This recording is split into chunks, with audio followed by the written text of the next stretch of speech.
Bismillahirrahmanirrahim. Assalamualaikum warahmatullahi wabarakatuh.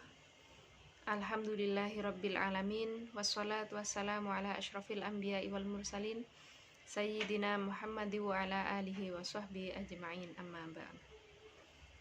Yang saya hormati Bapak Fikri Farihin MPDI selaku dosen pengampu mata kuliah Administrasi dan Supervisi Pendidikan, dan teman-teman 5B yang dirahmati Allah. Di sini saya akan menjelaskan dari makalah kelompok 4 yang berjudul organisasi. Manusia pada hakikatnya adalah makhluk sosial. Ia mempunyai serangkaian kebutuhan yang harus dipenuhi untuk menjamin kelanjutan hidupnya. Di antaranya adalah kebutuhan sosial atau disebut dengan the social need. Berbeda dengan kebutuhan lain yang dimiliki manusia, bahwa kebutuhan sosial hanya dapat dipenuhi melalui kerjasama dengan manusia lain. Dengan pengertian lain, manusia tidak dapat memuaskan semua kebutuhan hidupnya dalam kesendirian. Hal ini merupakan suatu aspek yang mendorong lahirnya berbagai bentuk kerja antara sesama manusia. Dari kajian tentang pengertian organisasi dapat terungkap beberapa unsur pokok dalam suatu organisasi, yaitu harus adanya suatu kerjasama antara dua orang atau lebih, mempunyai struktur dan hubungan kerja yang jelas, serta mempunyai tujuan yang hendak dicapai secara bersama pula. Dengan pengertian lain dapat kita katakan bahwa jika definisi-definisi di atas dikaji kembali secara seksama walaupun dengan rumusan yang bervariasi, namun dapat ditarik kesimpulan pokok bahwa pandangan para penyusun pengertian organisasi itu dapat dikelompokkan dalam 3 macam, yaitu 1. Para ahli yang berpandangan bahwa organisasi adalah kumpulan orang-orang yang mempunyai suatu kesamaan tujuan. Yang nomor 2, merupakan suatu sistem kerjasama, sistem hubungan, sistem sosial, dan sebagainya. Kemudian yang nomor 3, proses pembagian tugas atau kerja secara jelas. Kemudian ada fondasi-fondasi organisasi.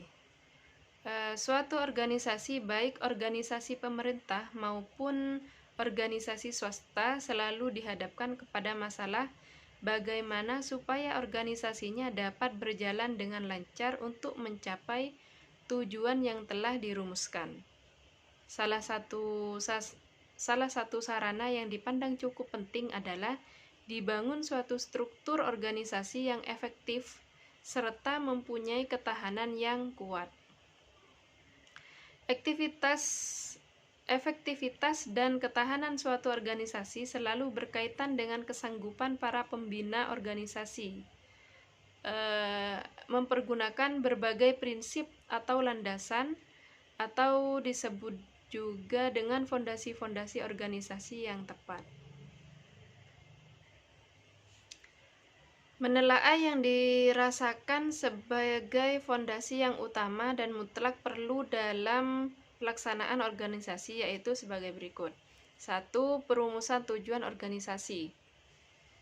Sebagian besar kutipan tentang fondasi-fondasi organisasi yang telah disajikan terlebih dahulu memberikan suatu kenyataan bahwa tujuan dalam suatu organisasi adalah mutlak dan harus dibuat. Yang nomor 2, pembagian kerja atau tugas.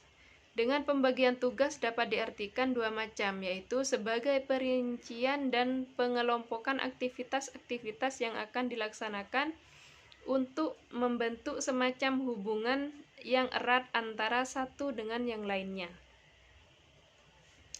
Yang nomor 3, koordinasi. Asas koordinasi dalam suatu organisasi juga sangat penting, terutama untuk menjaga keselarasan, keseimbangan tugas dari masing-masing bagian, dan ketepatan distribusi para pekerja dalam suatu organisasi. Kemudian yang nomor 4, pelimpahan wewenang.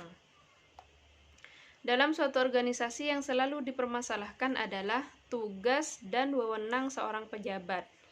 Tetapi hal ini dapat dipahami karena masalah wewenang merupakan suatu hak bagi seorang pejabat untuk bertindak agar tugas dan tanggung jawabnya dapat dilaksanakan dengan baik.